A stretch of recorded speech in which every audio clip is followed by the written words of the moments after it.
If you really want to get value back from a customer, you need to give value first. It's the scale of a problem you're trying to solve, right? And if you have the right people around you to be solving that problem. But also being like a woman executive, there's so few, like we had this conversation, there's so few women executives. There's literally as many women executives as they are executives named John. So that shows how underrepresented we are. The education system is so broken. They don't equip human beings with that knowledge. When you go to university, all you learn is technical skills. You learn obsolete information that you get excited about, and you want that keeps you up at night, that keeps you motivated through the journey. Because the whole entrepreneurial journey, when people talk about their businesses, they talk about these, high level things, but you don't really talk about the grind that you go through to build that. So the content is a great way to educate, give value first, onboard them, build that trust, build that authority. Just the problems we solve as human beings are changing, and it's going to change across the world now with technology bridging that gap, right?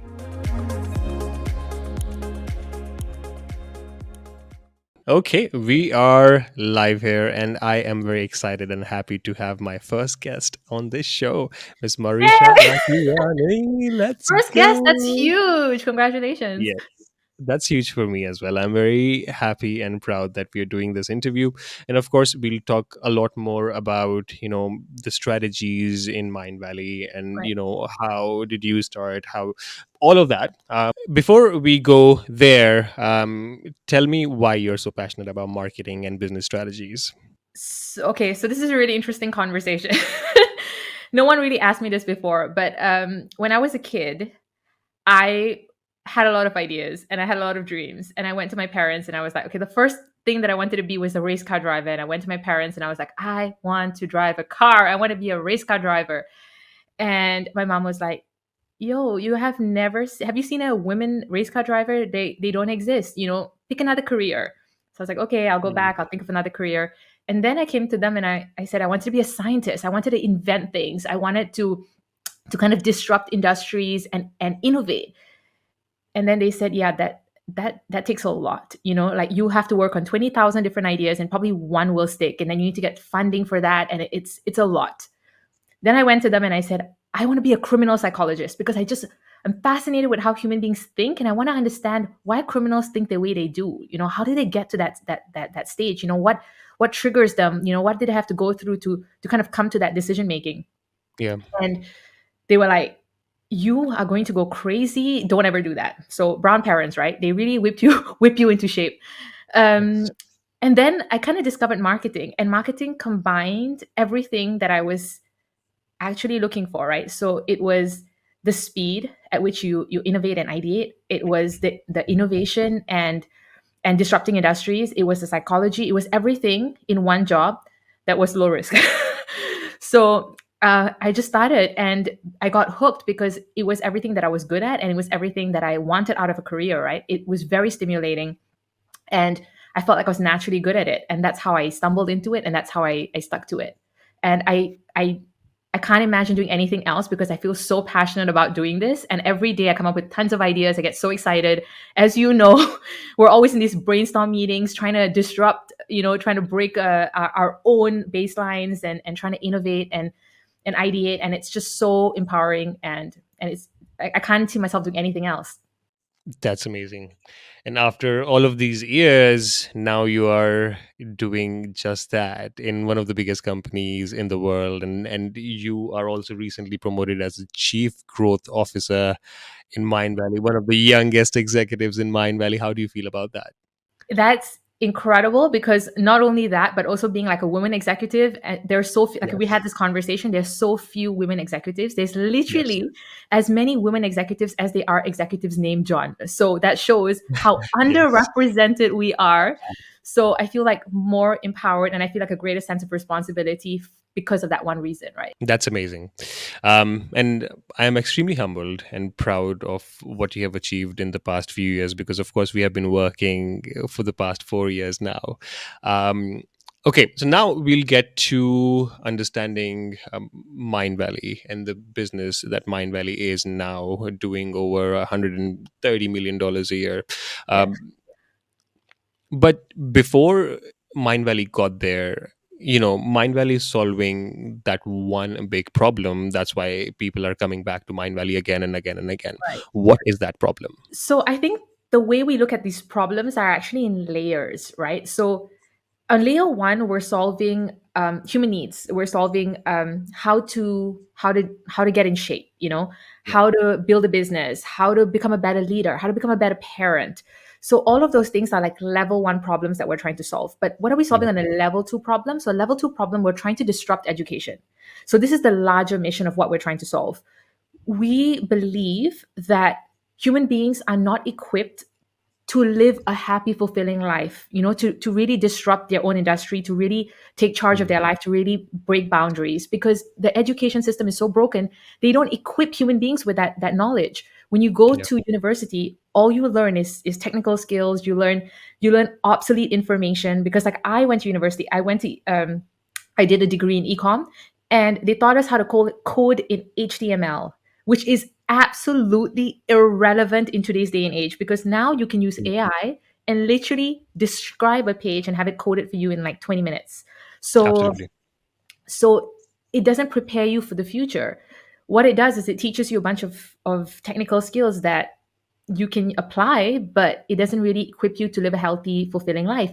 Which is why, if you look at human beings today in this day and age, you will realize that they are overworked, they're burnt out, they're unfulfilled, they have broken marriages, they have poor relationships with their friends and their kids. They don't feel like they're growing, right? And the reason why Yeah. they don't feel like they're growing is because they're probably only growing in one area, which is their career, but they're not growing in other areas. And the true fulfillment in life happens when you're growing in different areas, when you feel like you're progressing in your health, you're progressing in your relationships, you're progressing in your growth. And when that happens, that's when you actually feel like you're making an impact. You're doing what you need to do. You're fulfilling your purpose and your mission in life. So this is what Mindvalley does. It Mm. disrupts education, which is ideally what I think the business solves. Amazing. And this is very important for younger entrepreneurs or people who want to have their businesses later, just to identify that particular problem. So, of course, Vision thought about this problem and solved this problem like years and years ago. But how do you stumble upon that problem and be like, yes, I want to solve this problem? I think Vision really stumbled upon it, but it was crazy because he was more born into it. It's through experiences, it's through passion. It's Mm. it's really it's usually what you're aligned to, right? So Vision's mom was a teacher. So naturally he was drawn to education. When he Yeah. grew up in a household where they were very big advocates of personal development. So he was reading a lot. He had learned Silva method when he was a kid. I think he was 10 or 14, or he was like in his adolescence, right? So he just kind of stumbled upon it, right? And I think that the larger learning here is knowing what your strengths are, knowing what your passion is, and knowing what you know best, right? So the Yeah. knowledge that you have, the passion that you have, um, and kind of combining that into something that you get excited about, and you want that keeps you up at night, and that keeps you motivated through the journey. Because the whole entrepreneurial journey, as you probably have come to know, is it's crazy. It really tests you, it really pushes your limits. And if you're not committed to that mission, you're not committed to that journey, you're going to run out of steam sooner or later, right? But when this Yeah. is so ingrained in your own passions, is so ingrained in your values, then it makes it a whole lot easier to kind of get to that success. Absolutely. So what you're saying is that it's not just one factor or one element, is multitude of things. It could be your family, it could be what you're passionate about when you're a kid, Yeah, it could be several other things, and the exposures and experiences that you have had in your childhood, in yeah. your youth, in your relationships, all of that actually makes you go towards the vision that Vision is at the moment now, and the entire company is at the moment now. Correct. Yeah, I really think that. Amazing. So, okay, so that is the problem side of things. But Mhm. how do you come to realize that this could be the solution? So I guess the solution comes from identifying what is the need in the market. So you Okay. identify a problem, which is the gap in the market that no one is looking at. But when you want to figure out what is the best solution, it comes from really understanding who is the audience that's looking to solve that solution. What are they looking for? And how can you Mm. bridge that solution? So it really comes from market research, right? The market research helps you, number one, validate that if you have any assumptions about the solution, like should it be a physical class? Should it be an online class? How frequently Yeah. should it be? All of those things, it comes validated once you do this market research, right? And then it helps you identify what is the potential demand of the market. So there's a lot of times you're going to find when you have a solution, sometimes customers are not willing to pay for that solution because they don't think it's big enough of a problem. They see it Yeah. as a problem, but not big enough of a problem, right? So the market research is definitely what bridges that gap. So it's really important for you to understand. Like in Mindvalley, we do questionnaires, we do focus groups, we do beta testing of our quest, everything, even customer interviews. We've done all of these things to understand how big is the need. Is there willingness to pay for the solution to solve that need, and then Mm. how sophisticated is the market, right? So are people really aware of different solutions? Have they tried different solutions, or have they only tried one solution, or maybe no solutions at all, right? Like for example, AI, maybe people have not even tried a solution like ChatGPT. This is the first time, so it's very easy to get them to buy into the solution. But in Yeah. some cases like sleep, they have tried multiple solutions. They've probably tried pills, devices. They have probably tried supplements, like different things to solve that pain. So the solution has to have a really unique USP, and it has to probably deliver a lot faster results, right? Yeah. Um, so this is how you devise what we call in marketing a product market fit. So once you understand there is a market, how do you understand that this product actually fits the market needs? Absolutely. And you also touched upon the price and the offer, right? Because Mhm. eventually, um, you have identified the big problem, and then you have also identified the solution, and Correct. you know Yeah. that this solution will work, and there are multitude of things that you can do to provide that solution. Yeah. um, is there anything else besides looking at the competition, on what they're doing in the same market when it comes to the pricing, or there are ways to identify that, okay, this is what I would price my product, or you also do that with research? Yes. So there's two types of pricing. So there's one that's value-based pricing and there's cost-based pricing. So there's two types of pricings that you can use, pricing strategies that you can use. But I think there's a system to devise that right price. So first is doing a competitor analysis. So whatever solution that you have, you need to know what your competitors in the market are charging for the same to solve the same pain, right? For the same solution. Because for example, for sleep, if customers are paying $100 to solve their sleep pains, then what makes you think they're going to spend $2,000 to solve the same pain? Chances are Yeah. they're not, right? So Mm. understanding what is the competitive landscape. That's the first thing. The second thing is actually doing market research, right? Like we discussed, and doing a willingness to pay study to see how much is the customer willing to pay for this solution. So sometimes I might get really excited. So a great example of this is AI. So if you're a big advocate of AI and it really helps you in your marketing, it really helps you craft the copy, and you can do so many use cases out of ChatGPT, then your willingness to pay is more than $100 a month. But if you're Yeah. barely using it, you're not a marketer, and you're just using it for like maybe an email here and there, your willingness to pay will be $5, right? So doing the market research to understand the usability and then understand the willingness to pay of the customer, so that will give you a range of how much you can charge. I think the next thing would be understanding the cost of your business. So, how much does it cost for you to create this product? That will give you a baseline because you don't want to go into losses as well, right? So, if your cost of a Absolutely. product is $20, then you want to charge at least $80, $100, $200. You can't be undercutting your own cost. And then definitely you want to think about like your CAC and LTV. So what is, if that's, at least if you have an established business, you want to think about what is the cost of acquiring that customer, how much are you paying, and what is the Yeah. lifetime value of that customer. So all of these will give you at least an indication of what your pricing should be, at least a range, right? So maybe you are like, okay, so based on all of this, I think that my cost can be around $200 to $500. Then the answer comes from A/B testing. So you can test $200, $300, $400, $500, and see which one actually helps you acquire customers effectively and generate more revenue. And based on that, you price your product. Amazing. So let me know if this is correct, if I term it in this way. So if you want to identify the price, you look at what is it costing you. Yes. You look at the value that you're giving and the value that you need to make back. Mhm. um, and of course also to sustain the business, and also look at what competitors are doing. So let's Mhm. say if it cost you $30, and then you believe that you are also giving a value of xyz amount, and you add that on top, and Mhm. you also make sure that this will sustain your business for this amount of time or this amount of period, and of course there is operating expenses, etc., deducted from that. And Mhm. then you come up with the price, and you're like, okay, this is the price I'm going to go with, and this is the range of price that I have, which I would want to test in the market and see which one sticks better. Exactly. because all of this research, ideally, like what you Yeah. insinuated to, the research helps give you the baseline. And then from Yes. there, once you have the baseline and you've interviewed your customers to see their willingness to pay, you basically have a range to test. And testing will give you the right price, because once you test, you're able to see the actual truth of how much customers are willing to pay. Amazing. Because I have been in Mindvalley for a while, Yeah. and I have seen, prices going from per course $399, and now we charge for a subscription which is $499 a year or $99 a month.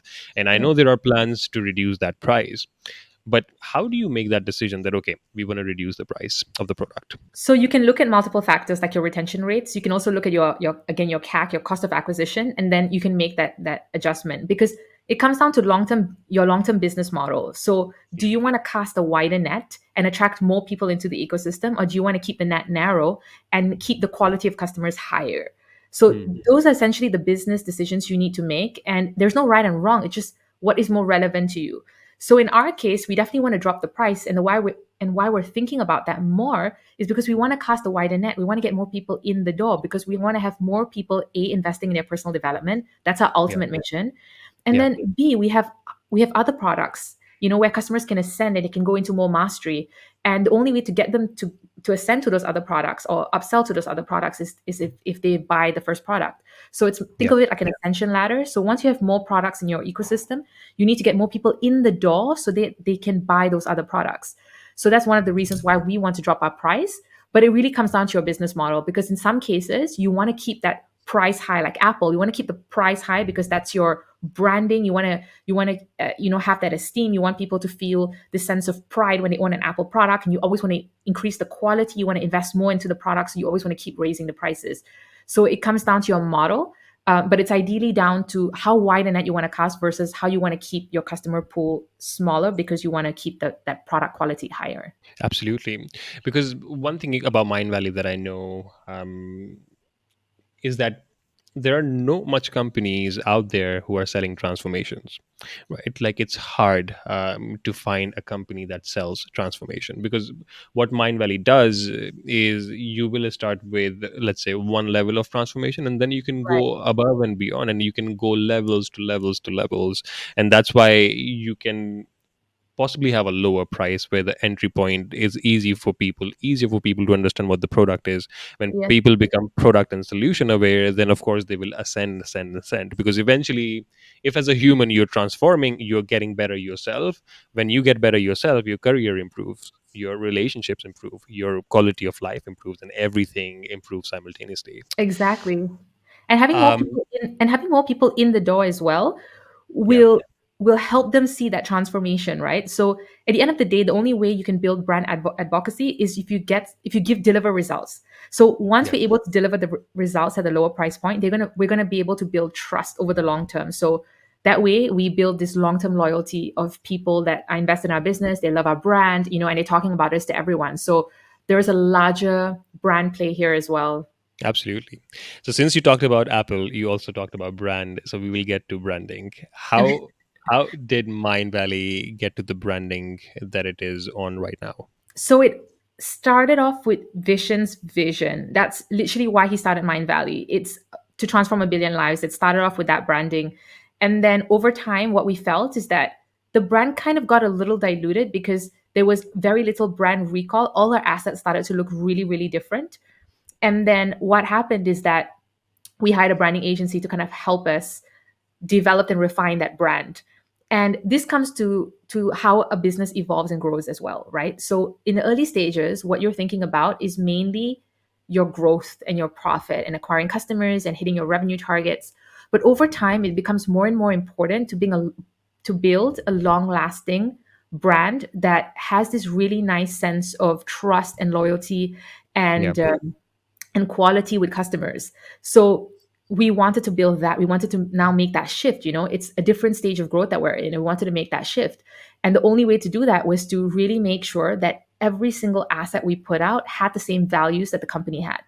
And that was why we hired a branding agency. We invested in that.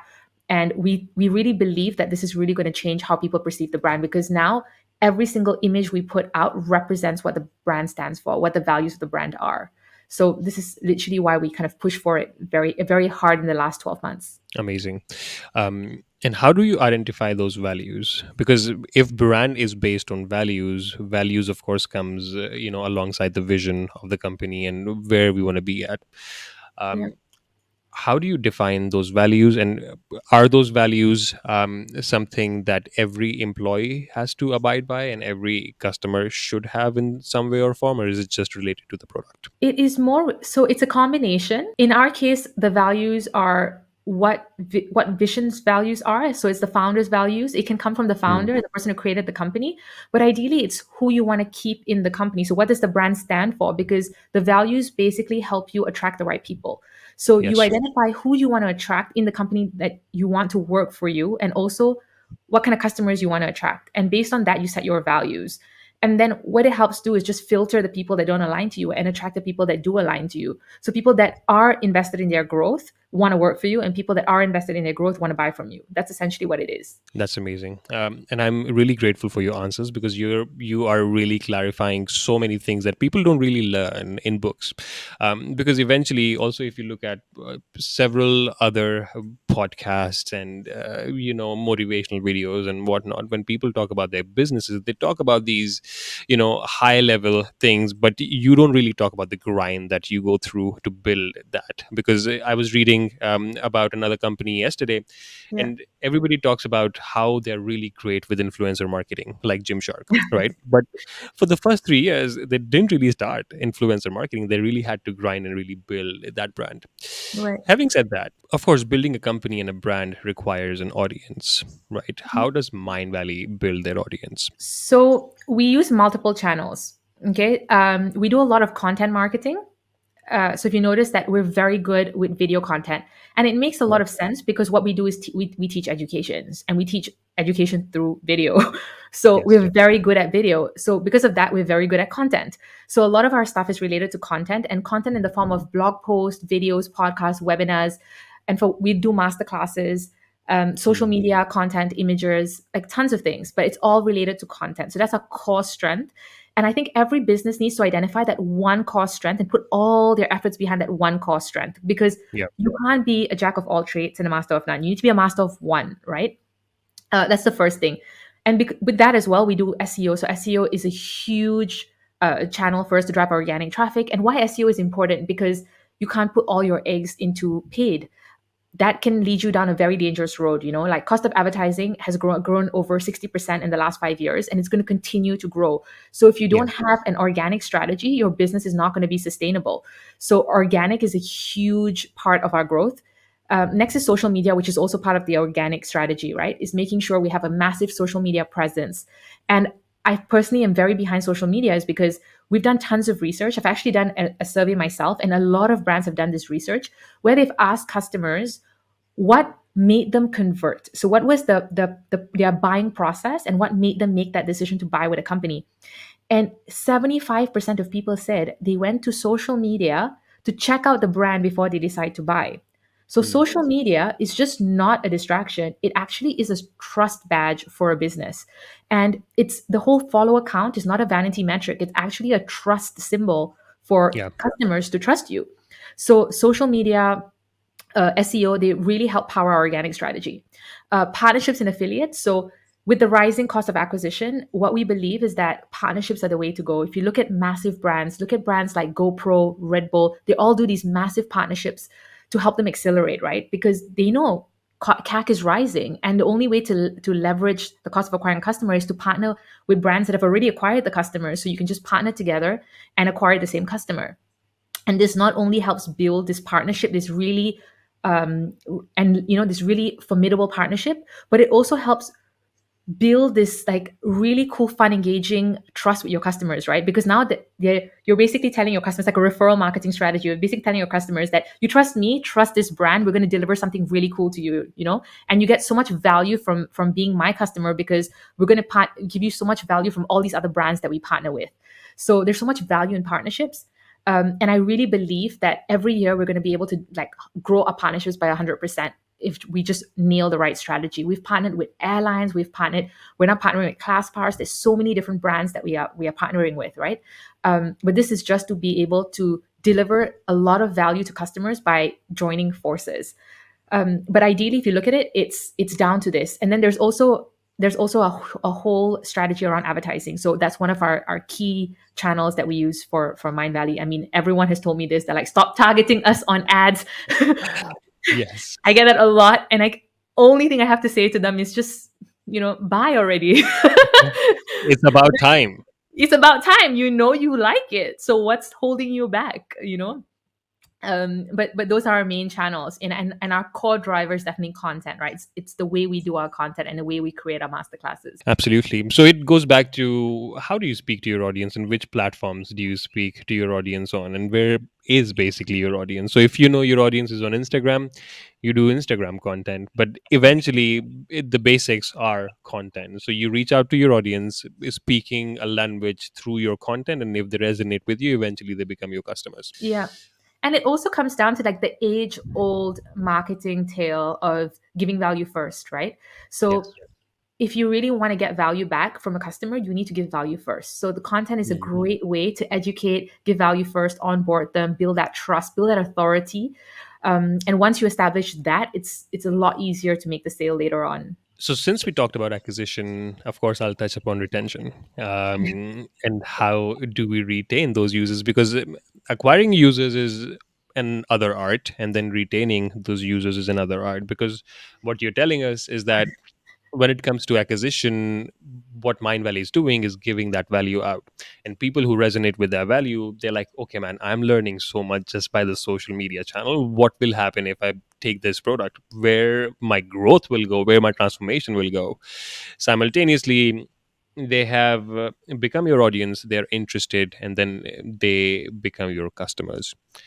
How do you make sure that retention and customer experience is something that also plays a role in, of course, maintaining those revenues and keep giving that transformation to customers? So Mindvalley's core retention strategy is definitely built around community. A lot of people come because they want to solve a specific pain, like an immediate pain, maybe to lose weight, maybe to scale their business, maybe to develop a better relationship with their partner.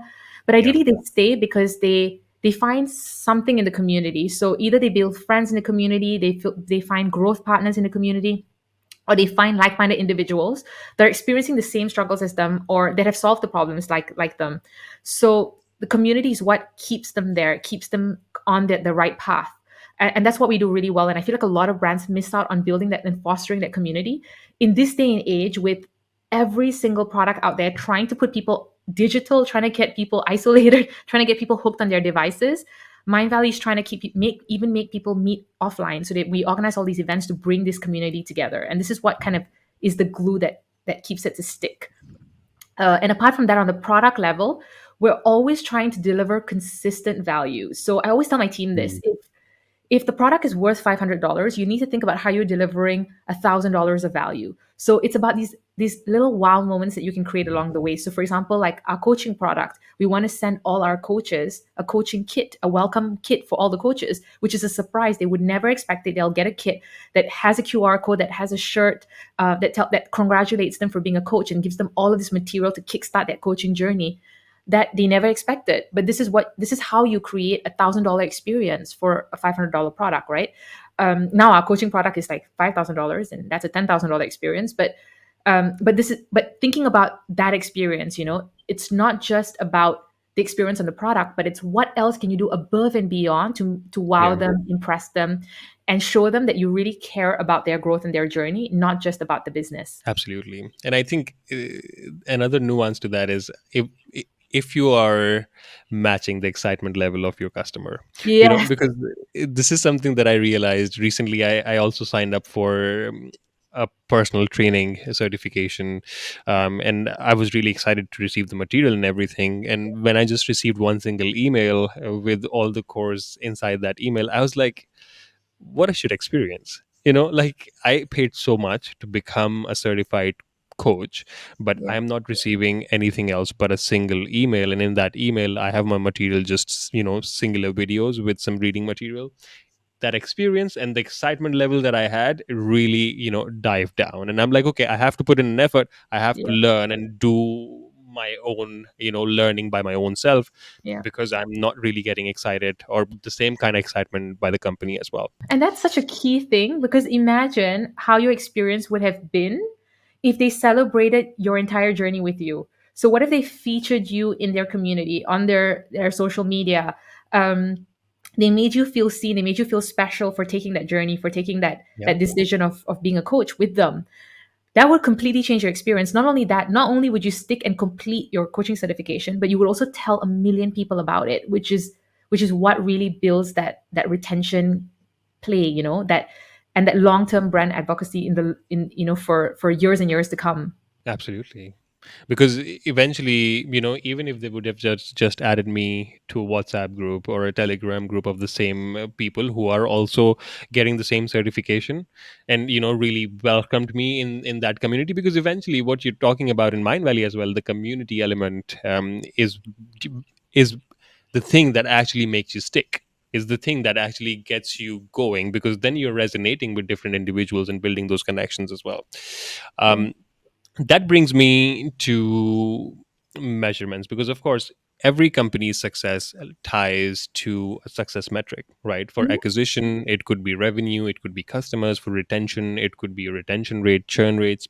What Yeah. are these metrics for acquisition and retention that you keep an eye on? So there's, as marketers, we measure like dozens of metrics. There's a lot that we measure, but just off the top of my head, a couple of ones would be your customer acquisition rate, your customer acquisition cost, your retention, your churn rate, slash retention rate, your customer lifetime value. So how much are they spending in their lifetime? Your revenue growth. So what's your year on year growth? Are you hitting like 30-40% year on year? Um, your like your NPS, your customer satisfaction scores, to see are you actually delivering a good product, Mm. because no amount of marketing can mask a bad product, right? So actually looking at the NPS of your product, looking at feedback from customers, so in case they're complaining about um, you know you know like we actually measure the amount of tickets that people send to customer support, because we want to see how many people are reporting bugs or bad customer experiences. Yeah. So making sure you're measuring that, because satisfaction is everything. And then a whole bunch of engagement metrics. So looking at the stickiness of your product to see your engagement, how many people are coming back to your platform. Because if they're not getting consistent value, they're not coming back, they're most likely going to churn. So that's an early indicator that someone's going to stay with you long term. So those are just the core metrics, but then there's obviously dozens of metrics where you can go deeper and deeper and deeper and drill down. And the best thing to do is actually look at trend lines, because you can't just look at a metric in isolation. You need to look at the Yeah. trend over a period of time to see, what's happening with seasonality. Maybe you roll out a feature and suddenly things are declining or improving, and you'll know what is actually causing that impact. Because at the end of the day, what you're doing is tracking and measuring the behavior of your customers, and that will change over time, right? Absolutely. So what you're saying is data is everything. what would you what would you tell a company who, or an entrepreneur who Yeah. doesn't really look at data? You can only build, measure, and optimize what you measure. So if you're not looking at data, you are basically building blind. You will never be able to optimize. You will never be able to grow. You will never be able to make your company more efficient. So it's very important before you do anything to make sure your data is tight and you at least have the core metrics that you can use to build on and scale with. Data is everything. Like even as marketers, what we do is we test, right? We test vigorously.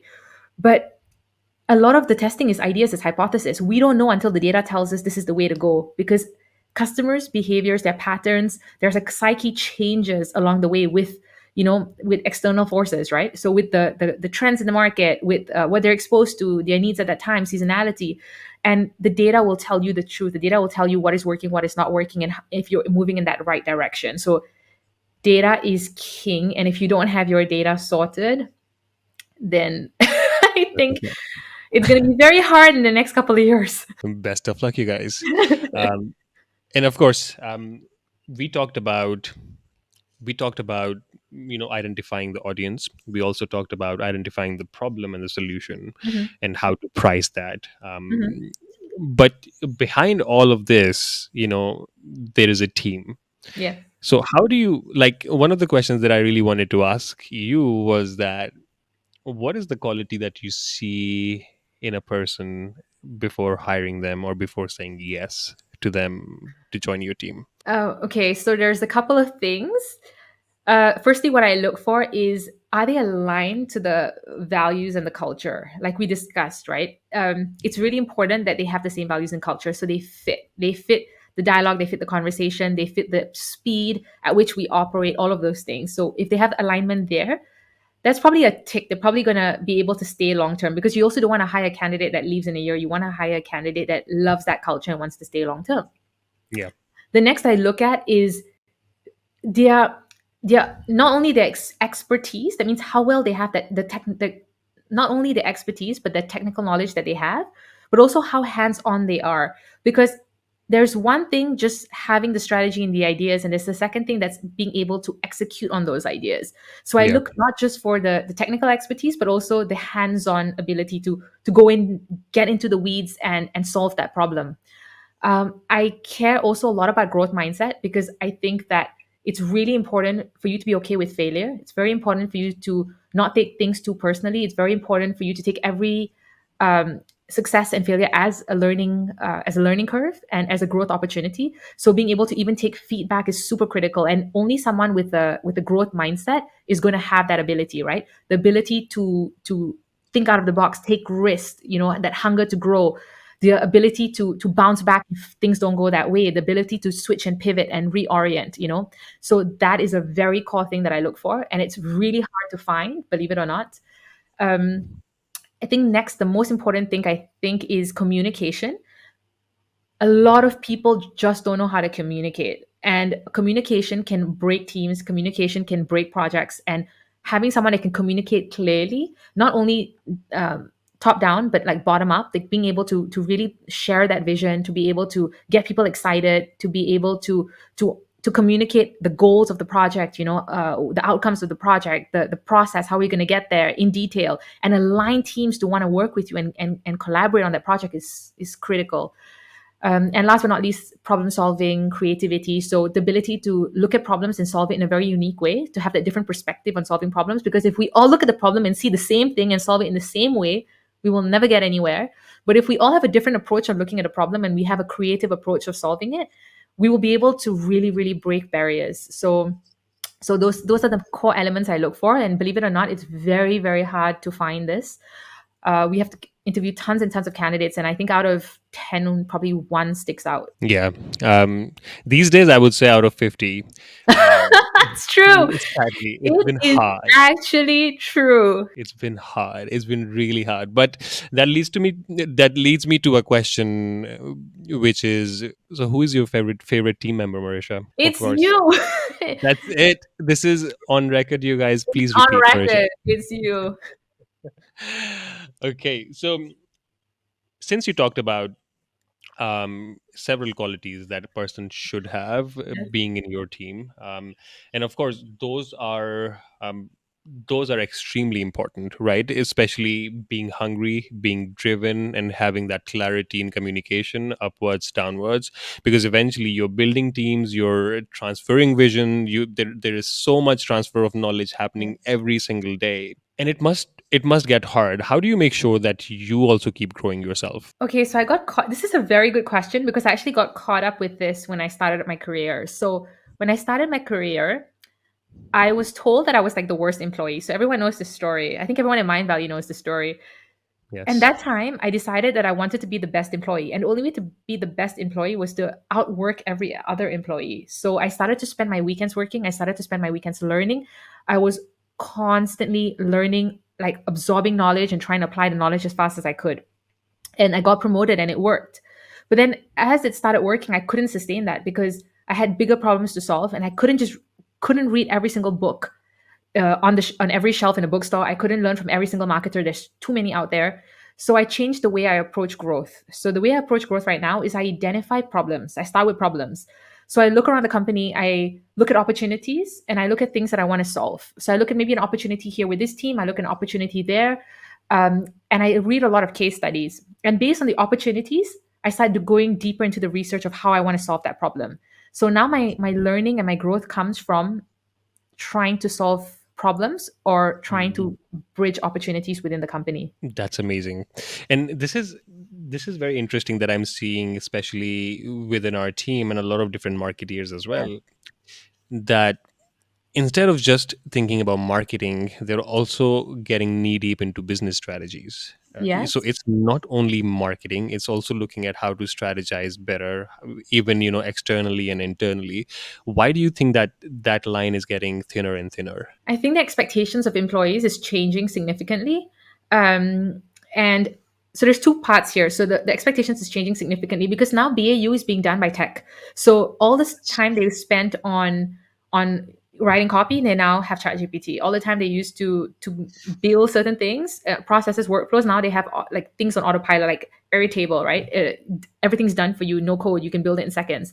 So a lot of the manual stuff that they were working on before now is being taken care of. So now they're starting to think bigger, above and beyond. Now their time is spent thinking about how can I strategize better? How can I navigate this better? How can I problem solve better? What are other people doing, and how can I make this project evolve to greater Yeah, heights? So the problems we solve as human beings are changing, and it's going to change across the world now with technology bridging that gap, right? that's amazing. Um, and that leads me to a question, which is, The of course, second wait, the second part on. I think as well is it's down to the hiring, which we mentioned, because the Mhm. second part is the fact that we hire top talent. So the Mhm. fact that we hire top talent, now you're working with people that are changing the game every single day. It kind of pushes you harder to think above and beyond. So there's no Yeah, place for complacency, which is what I find in Mindvalley a lot. It's that you work with such amazing, brilliant people that are really thinking out of the box and really challenging the way you think. Like even C levels, like how many times has someone in your team come and challenge like how me and Vision think, right? yeah. So because of that level of talent density in the company, um, people are just pushed above and beyond their box, and they're able to really think out there and really be able to challenge the status quo. Yeah, because what the top tier leadership is doing is getting out the mundane work, getting out the operational things out of the hand of employees, and giving them a space and time to think about bigger problems to solve. Because the bigger problem you'll solve, the bigger, of course, impact you will have. Mm. Um, and of course, since you talked about your growth, how do you make sure your team is also growing constantly?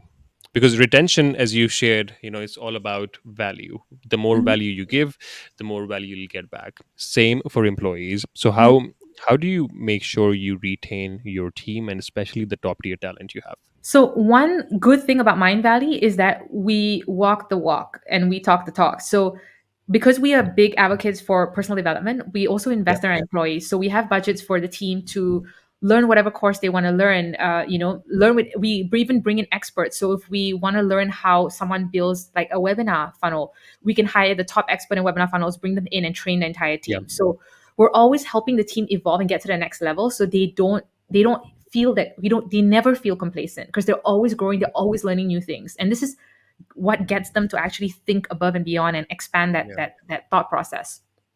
But apart from that, we also promote people not just based on what their resume looks like. So, for example, if someone really does do a really good job in Mind Valley, they can progress in their career really quickly. It's not just about that hierarchy where you're pushed down and only until one person leaves can you get that opportunity to move up. There's you will be seen and you will be rewarded. We also think of like really fun ways to engage the team. So you know this, right? Like Shark Tank. So maybe yes. you want to tell them about Shark Tank because we always don't make meetings boring. We really try to stimulate thinking in these meetings. You want to tell them about Shark Tank? Absolutely, because one of the biggest things, especially in the growth teams, is innovation. Yeah. And we live by innovation, right? And that's why we have metrics like rate of innovation, win rates, etc., etc., etc. Yeah. And the way we get to innovation is, of course, ideation, right? And we have these meetings called Shark Tank, and now we are rebranding the meeting, but now it's called Shark Tank. And in that, people come up with ideas on a different theme and the problems that we have, and then whoever has the wildest ideas, and of course we have metrics to measure how wild the idea is, then we go ahead and test those ideas. And we have been doing that for years and years, and now we are at a space where going from 2 to 3 tests a week, and now we are doing 10, 15 tests a week, and now we are hoping to get to hundreds, because innovation in a company, as Marisha also shared, that we are always growing, always thinking, always becoming efficient, and the world is changing, the technology is changing. We have to always match and walk the talk, right? Yeah. So that's why Shark Tank meetings really help, innovation meetings really help, and testing and innovation aggressively really helps. Also with the team's morals as well, because they're also learning new, and they also have a voice in the company, and they can, no matter what level you are at, you can share your ideas, you can submit your ideas, and eventually they can be implemented and can have a massive breakthrough in the company. Right. And it also creates a very fun way to unleash this creativity, because it doesn't just become a boring meeting where people are putting ideas down on a paper and you're selecting it and that's it, right? It really helps you stimulate, and then on top of that Yeah. it brings back what I talked about, um, when it comes to identifying a problem and then going in to do the research of that problem, because how much time does someone have to learn what's happening outside? But when they know this is the problem the company is trying to solve, then they can go deeper and dive into that problem, right? So that's when they go like they go knee deep. They do their research, they look at case studies, they identify what the competitor is doing, and they feel like once they get that understanding and expertise, they come and share it with you, so they bring all this knowledge inward. um, Yes. and I think that what retains people as well, like smart people, because we have top talent, right? What retains them is when they're able to solve complex problems. Nobody that's smart and intelligent and brilliant likes to be doing BAU repeatable task. They want to be able to solve complex problems. So once they are able to see that this is what the company is trying to achieve, and I'm able to solve that problem, and this is my opportunity to shine, that's what gets Mm. them super hyped up and motivated. So we're always doing this in the marketing team, like finding unique ways to kind of engage the team and bring out that innovation and help them think out of the box, because this is what keeps them in the culture long term. Absolutely. And one thing on that note is also, so because a lot of the people think that it's just a job, they're just doing 9 to 5, and they're, doing XYZ, and it's on repeat, blah blah blah blah blah. And there are jobs like that. I would say there are majority of the jobs that are out there, could be like that. Of course, I'm not shaming anyone or any company here. um, but eventually it's the scale of a problem you're trying to solve, right? And if you have the right people around you to be solving that problem, because I Yeah. have seen multiple top tier talents who have the hunger and who have the drive and who have the fire to actually, solve bigger problems and get into bigger teams and, bigger positions. But eventually, if they're not matched with the right teams surrounding them, the right people surrounding them, it becomes really hard for them to also, of course, excel and again retain in the company. That leads me to a question about, when do you fire people and when do you hire people, and when do you not hire people? So usually you hire people when there is a need to hire a person, right? Or when you feel like the current team lacks a particular skill set or ability. So you hire when there's a need that you need to fill. So it could be a need for a skill set, it could be a need for more expertise, Yeah. um, or a new role. So basically, no one has that skill set, so you're hiring based for a new role. So that's usually how I hire. And usually this is all done in the start of the year. So I forecasted my entire year of what my whole entire organization chart is going to look like, and what are the roles that I need, and what are the products that I'm launching, and based on a budget that I have. Now, when do I fire? So I don't actually, so fire is a very strong word, because we don't anyway let people in the organization if we don't believe that they're going to do a great job anyway. Yeah. But we will definitely fire people if they don't match up to the talent density of the team. So if they're not meeting the expectations of the team, they should be let go, because what they're doing is just diluting the quality of that team. Because at the end of the day, no strong, brilliant person wants to work with someone who's not pulling their weight. And Yeah. if one person is not pulling their weight, it literally pulls that whole team down. And it's much better to let them go than to taint the entire culture of your organization. So that's when you have to pull that cord. And of course, so hiring right is extremely important, so Yes. that you don't get into places where you have to, let go of people, because it's also a very difficult, complex process, not for the employee only, but also for the employer, right? Yeah. Because the team dynamic changes, the trust changes, and of course, there are several things that come into. Yeah. Um, With that being said, of course there are, three months of probations and all of these guardrails that are also being put within companies, so that we can, let the person grow in the company and see if they can actually resonate with the team and really understand what the culture is, so Yeah. that if after 3 months they are also comfortable with the company is comfortable with an employee, then they can go ahead and confirm that employee before getting to a place where they're like, not you, bro. Yeah, Okay. that's like the dating phase, right? Yes, that's the dating phase, right? Like, at times you get a hit and at times you also get a miss, and no matter how good your hiring processes are, Yeah. because you can find, you know out of probably 100% of the things, you can probably find 10% of the things out of an interview, and the rest of the things, unfold later when they join the team.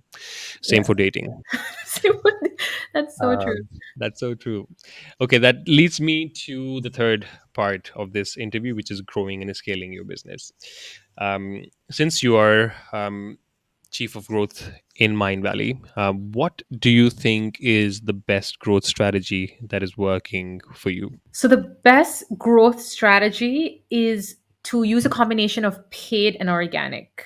Okay. But it Mm, has to be a 70-30 ratio. So 70 has to be organic, 30 has to be paid.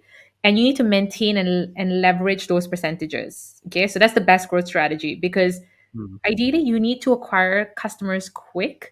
And SEO and social media is a long-term play, and they're trust and they build authority and all of those things, but there is a long-term play there. But advertising is a very quick play, and you can optimize very fast because you see numbers very clearly, right? Um, Everything is measurable, everything is tracked, so you can actually get that value immediately.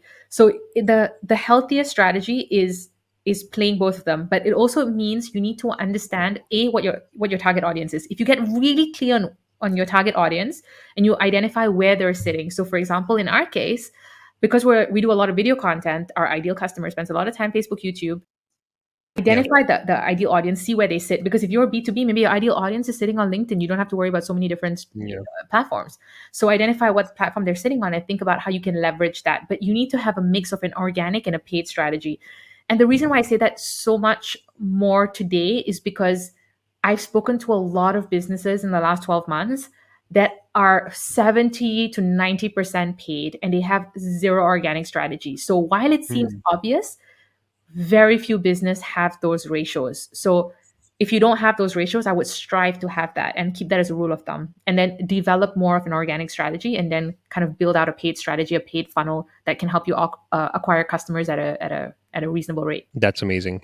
And of course, that might change. That ratio might change, right? Because eventually, if you get an investor who is injecting Yeah. money in the company, that ratio can go different, or you will keep it to 30/70. Then the ratio can go different because it all has to tie down ultimately to your growth goals, right? So maybe your growth goal is your investor comes and tells you that you need to hit 100% growth.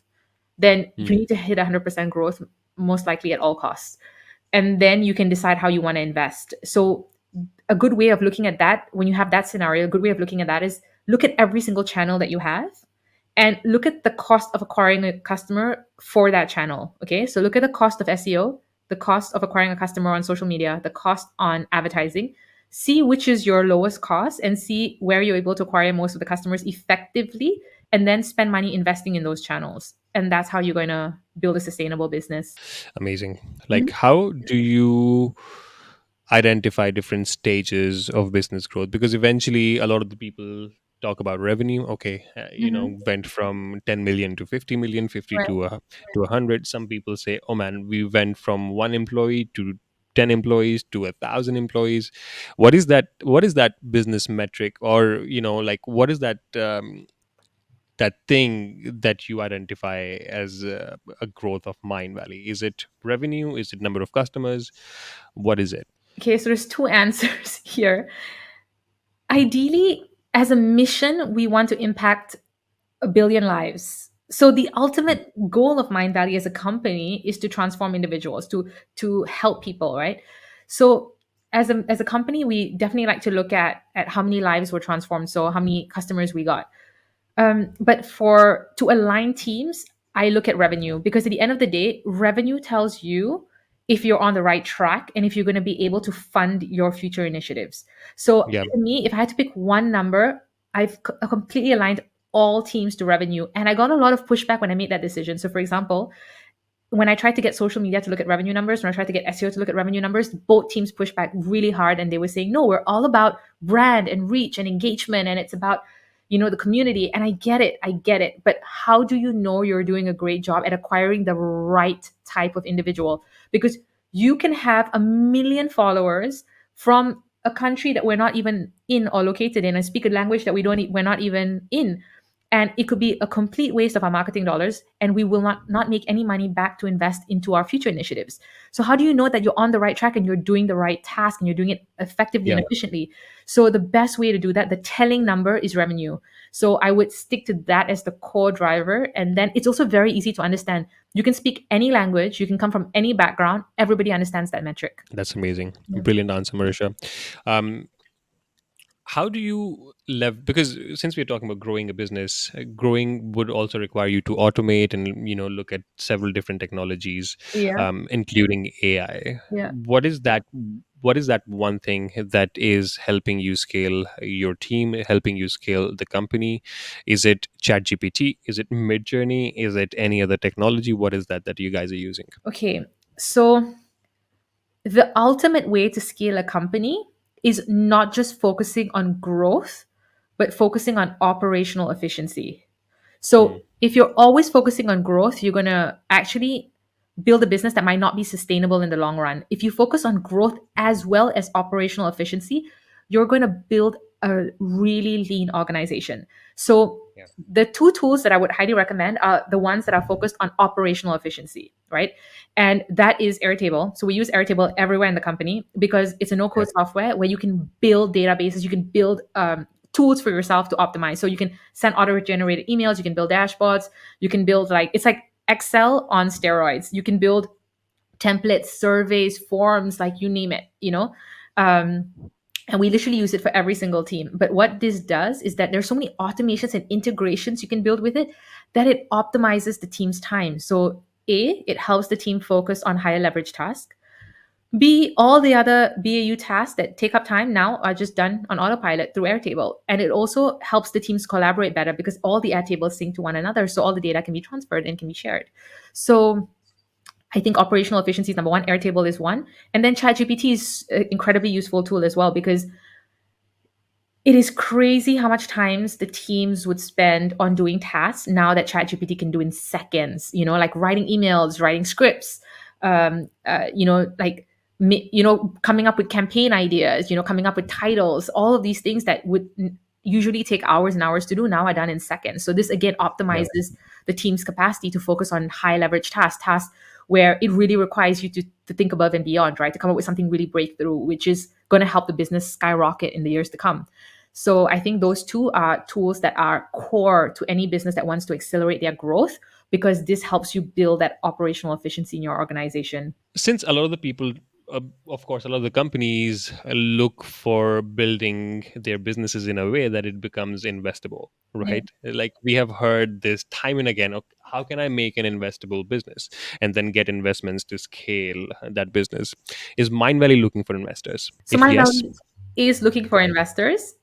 So Mindvalley is looking for investors. We're looking for investors now because we have these massive opportunities where we need to build tech to fund this, and to build tech to kind of scale these opportunities, right? So we're looking for investors right now to build that tech and build out those Hmm. opportunities, which is really going to help change our growth. So our growth right now is dependent on how we're able to unlock these pockets. Amazing. And when should people look for investment? When is the right time, or is there no such answer? So the right time is when you've proved your concept. Hmm. So as soon as you've proved your concept, that's the right time to get investment money, because that's the right time to scale it. I think Mind Valley might have made the mistake of waiting too long to get investment money. It was our own journey. We wanted full control, which was fine, but we could have skyrocketed light years before by just getting a whole bunch of people to come in and help us skyrocket that tech, right?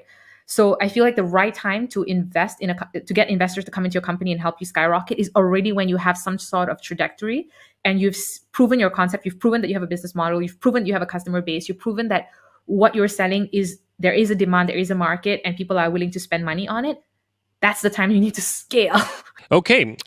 So, since we're talking about growth and scaling the business, of course, and we talked about different stages of business, how does the overall business strategy evolve with the different stages of business? So I find this question really interesting because no one has ever asked me this question.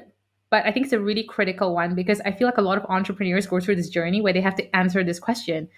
And it's really like going to war. So if you think about going to war, usually like there is a force that they conquer one land and then they start to conquer the outskirts of the land. And by that, they slowly grow to build an empire, right?